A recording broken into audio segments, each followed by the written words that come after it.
Voilà, Julie, le premier ministre Legault a réagi au départ du maire Labaume par Twitter. Il remercie, vous allez voir, le maire pour ses années de service comme maire de Québec. Oui, et il ajoute, il peut partir la tête haute. Je lui souhaite le meilleur pour la suite.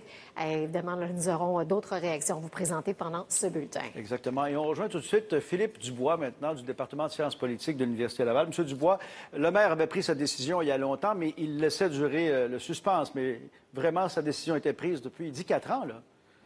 Il dit 4 ans et jusqu'à la fin, le maire Labaume aura fait du grand Labaume, c'est-à-dire que sans avertir personne, aujourd'hui, il nous annonce son départ. Il nous annonce un départ surprise, un départ aussi qui produit beaucoup de réactions un peu partout. Bon, et là, ça veut dire que la campagne électorale prend une autre allure. Même Bruno Marchand disait qu'il aille ou qu'il aille pas. Moi, je me présente, je fais le saut.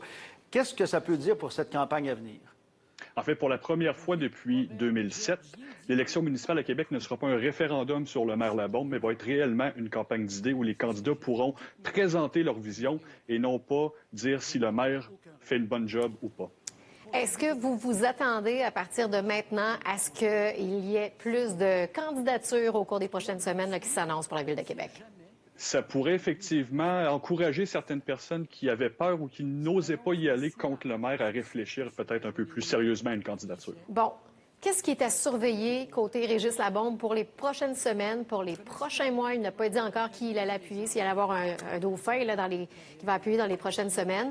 Il pourrait peut-être aussi faire des déclarations choc, on le connaît. Il a un franc-parler, Régis Labaume. Effectivement, il l'a dit pendant la conférence de presse, il ne compte pas partir en vacances jusqu'à la fin de son mandat.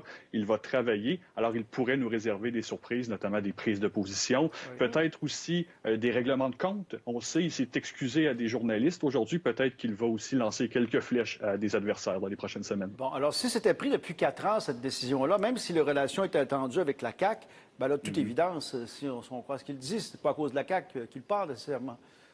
Il dit qu'il quitte parce que son projet principal est sur les rails, le tramway, mais il va falloir surveiller parce que le maire était le porte-étendard de ce projet-là à Québec, et s'il quitte, il va falloir que quelqu'un reprenne le bâton du pèlerin pour continuer à vendre ce projet-là aux gens de Québec. Son plus gros legs politique, qu'est-ce que vous en pensez? On a beaucoup parlé des fêtes du 400e, du fait que Québec a retrouvé la fierté, Québec a retrouvé aussi une influence sur la scène politique. Essentiellement, le maire Labaume était et reste une figure politique à portée nationale, et je pense qu'un de ses legs, c'est d'avoir redonné le rôle de ville de pouvoir à Québec. Parce qu'il y a aussi le centre Vidéotron qui est dans un de ses legs, parce que ça a été un combat qui n'a pas été facile non plus. Il a voulu commencer la construction rapidement, même s'il y avait des opposants. Effectivement, le maire Labaume, c'est un maire d'infrastructure. On pense à l'amphithéâtre, on pense au tramway, on pense au grand marché. C'est quelqu'un qui aimait construire des legs qui vont être pérennes dans l'avenir. Il a été un politicien extrêmement populaire au Québec pendant de nombreuses années. Qu'est-ce qui explique que les gens l'aimaient tant?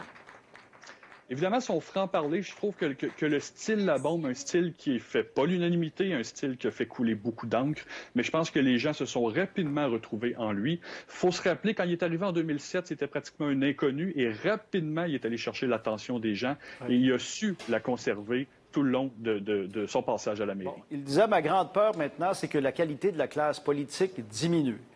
C'est plus difficile de se présenter en politique aujourd'hui. D'abord, ce sont des horaires de fou, alors que les plus jeunes veulent moins travailler souvent. Les réseaux sociaux, on est critiqué partout. Est-ce que vous craignez qu'il y ait une baisse de qualité à ce niveau-là, comme le maire, là?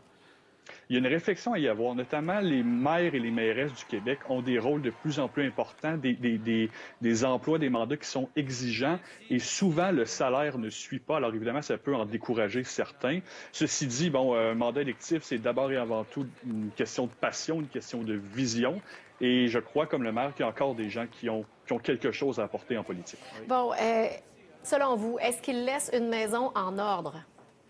Il l'a dit, il a l'impression de laisser une maison en ordre, et quand on regarde les chiffres, notamment le bilan économique, le bilan en création d'emplois, la dette de la ville, on peut dire effectivement que le maire laisse une maison en ordre et laisse une marge de manœuvre aux personnes qui vont lui succéder. Mais juste une sous-question là-dessus, il laisse la maison en ordre, mais il n'y a pas de dauphin annoncé, du moins, en ce moment. Il aurait peut-être pu préparer sa succession, non?